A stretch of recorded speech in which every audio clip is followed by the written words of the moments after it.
നമസ്കാരം, ഇത് one India Malayalam. ന്യൂനപക്ഷ വിഭാഗത്തിൽപ്പെട്ടവർക്ക് സമാജ്വാദി പാർട്ടി ഭരണസമയത്ത് ഏർപ്പെടുത്തിയ പ്രത്യേക സംവരണം റദ്ദു ചെയ്യാൻ ഉത്തർപ്രദേശ് സർക്കാർ തീരുമാനിച്ചു. യോഗി ആദിത്യനാഥിന്റെ നേതൃത്വത്തിൽ അധികാരത്തിലെത്തിയ BJP സർക്കാരാണ് ന്യൂനപക്ഷങ്ങൾക്കായി മുൻ സർക്കാർ ഏർപ്പെടുത്തിയ സംവരണം നീക്കം ചെയ്യുമെന്ന് അറിയിച്ചത്.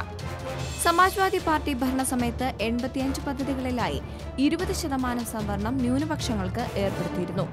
ഇത് പരിശോധിച്ച ശേഷം നീക്കം ചെയ്യാനാണ് മന്ത്രിസഭാ തീരുമാനം. ജാതി അനുസൃതമായുള്ള സംവരണം ഘട്ടം ഘട്ടമായി നീക്കം ചെയ്യുമെന്ന BJPയുടെ തെരഞ്ഞെടുപ്പ് പ്രചരണ വാഗ്ദാനത്തോട് ഒപ്പം നിൽക്കുന്നതാണ് പുതിയ തീരുമാനം. അഖിലേഷ് യാദവ് സർക്കാർ ആവിഷ്കരിച്ച പദ്ധതികൾ ഒന്നൊന്നായി യോഗി സർക്കാർ നീക്കം ചെയ്യുന്നതിനെതിരെ വിമർശനമുയർന്നിരുന്നു. ഇതിനിടയിലാണ് ന്യൂനപക്ഷങ്ങൾക്ക് സമാജ്വാദി പാർട്ടി ഭരണത്തിൽ ഏർപ്പെടുത്തിയ പ്രത്യേക സംവരണം ഒഴിവാക്കാനും യോഗി സർക്കാർ ശ്രമിക്കുന്നത്.